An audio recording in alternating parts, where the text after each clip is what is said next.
اعوذ باللہ من الشیطان الرجیم، بسم اللہ الرحمن الرحیم۔ عائشہ اسلامک ہسٹری کی پیاری بہنوں اور بھائیوں، السلام علیکم ورحمۃ اللہ وبرکاتہ۔ تمام تعریفیں اللہ کے لیے، وہی نیک لوگوں کا ولی ہے۔ میں گواہی دیتی ہوں کہ اللہ کے سوا کوئی معبود برحق نہیں، وہ یکتا ہے، اس کا کوئی شریک نہیں۔ اور میں یہ بھی گواہی دیتی ہوں کہ حضرت محمد مصطفیٰ صلی اللہ علیہ وآلہ وسلم اللہ کے بندے اور آخری رسول ہیں۔ یا اللہ ان پر اور ان کی آل پر اور تمام صحابہ کرام پر اپنی رحمتیں، برکتیں اور سلامتی نازل فرما، آمین۔ میری بہنوں اور بھائیوں، آج کی اس ویڈیو میں آپ کے ساتھ 12 ربیع الاول کے دن کا خاص عمل اور وظیفہ شیئر کرنے جا رہی ہوں۔ 12 ربیع الاول کا دن بہت ہی زیادہ بابرکت ہے اور اس دن کی انسانی تاریخ میں بہت ہی فضیلت اور برکات ہیں۔ 12 ربیع الاول کی تاریخ انسانی تاریخ کا عظیم ترین دن ہے۔ اس دن کو شان شایان طریقے سے خراج عقیدت پیش کرنے کے ساتھ ساتھ پوری انسانی برادری اور انسانیت کو دنیا اور آخرت کی بھلائی کے حسین طور طریقوں کو نبی کریم صلی اللہ علیہ وآلہ وسلم کی سنتوں کے آئینے میں اخذ کرنے پر گزارنا چاہیے۔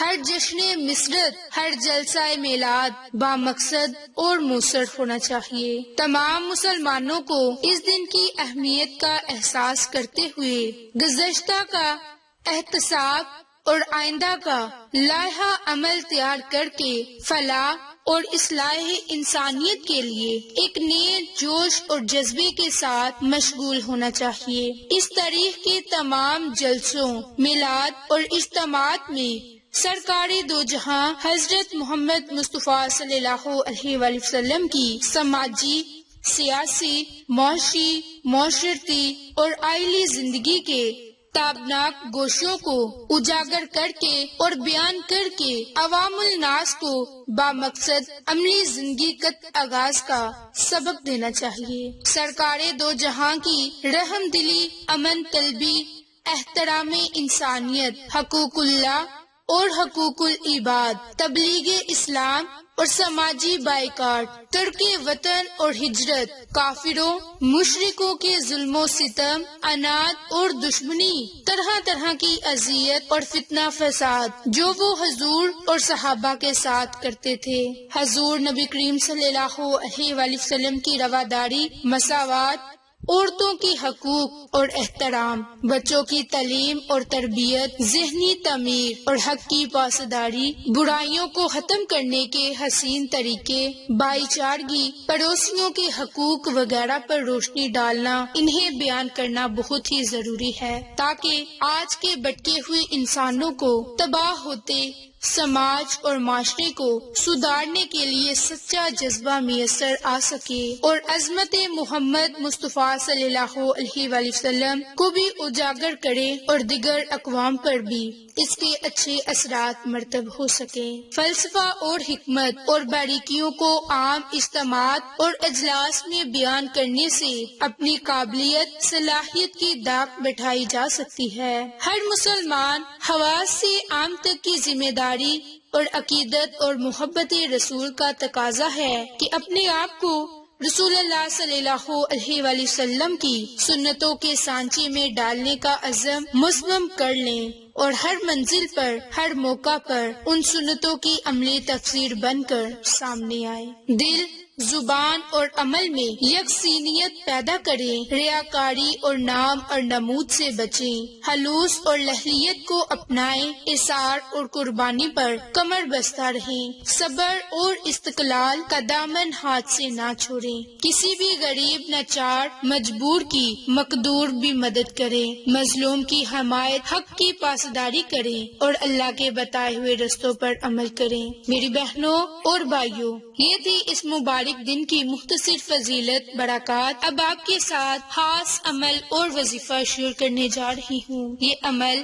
حضرت عائشہ صدیقہ نے فرمایا کہ جس گھر میں نماز عصر کے بعد سورۃ اخلاص پڑھی جائے وہاں کیا معجزہ ہوتا ہے۔ آپ یہ عمل، یہ وظیفہ کر کے خود دیکھ لیں کہ آپ کے گھر میں کیسے معجزات رونما ہوں گے۔ میری بہنوں اور بھائیوں، یہ 4 آیات پر مشتمل سورت ہے جو اپنے اندر بے شمار فضائل لیے ہوئے ہے، جو احادیث نبوی سے ثابت ہے۔ تو آج کی اس ویڈیو میں اس سورت کا خاص عمل آپ کے ساتھ شیئر کرنے جا رہی ہوں، اس کی فضیلت شیئر کرنے جا رہی ہوں کہ مشرکین مکہ نے رسول اللہ صلی اللہ علیہ وآلہ وسلم سے جب اللہ تعالیٰ کا نسب پوچھا تو ان کے جواب میں یہ سورت نازل ہوئی۔ تو میری بہنوں، اس کے متعلق حضرت ابو ہریرہ سے روایت ہے کہ ایک مرتبہ رسول اللہ صلی اللہ علیہ وآلہ وسلم نے لوگوں سے فرمایا کہ سب جمع ہو جاؤ، میں تمہیں تہائی قرآن سناؤں گا۔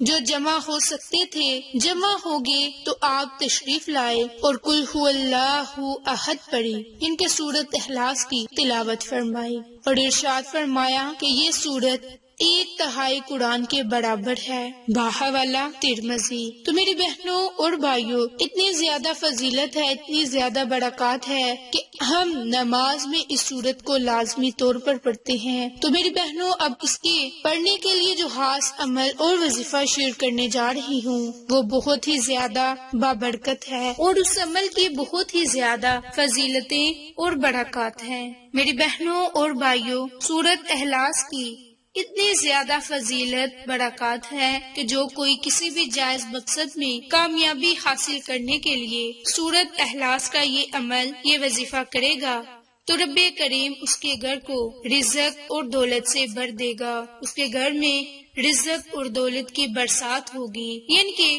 اب برسات کا مطلب یہ نہیں کہ رزق کی بارش ہوگی، بلکہ اللہ کی رحمتوں کا نزول ہوگا۔ جب آپ اللہ سے رزق کے لیے دعا مانگیں گے تو رب تعالیٰ آپ کو وافر مقدار میں رزق عطا فرمائے گا، اور اگر آپ دولت کے لیے دعا مانگیں گے تو آپ کو دولت میں بھی اضافہ ملے گا، آپ کے کاروبار میں بھی خیر و برکت ہوگی، آپ کے رزق میں وسعت ہوگی، برکت ہوگی، اور رب کریم آپ کو اتنی دولت سے مالا مال فرما دے گا کہ آپ دوسروں میں بانٹنے والے بن جائیں گے۔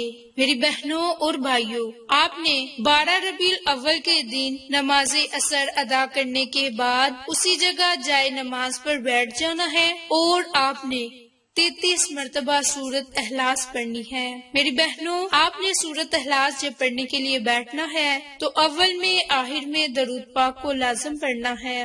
درود پاک پڑھ کر آپ نے اس سورت مبارک کو صرف 33 مرتبہ پڑھنا ہے اور اللہ تعالیٰ سے خصوصی دعا مانگ لینی ہے۔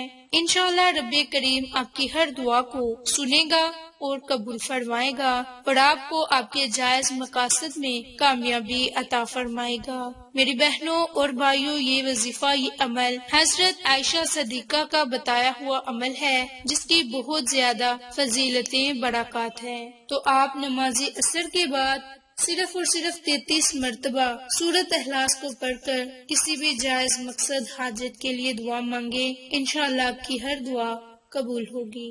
میری بہنوں اور بھائیوں، آپ کو یہ ہماری ویڈیو پسند آئے تو اسے لائک، شیئر اور سبسکرائب کریں۔ جزاک اللہ۔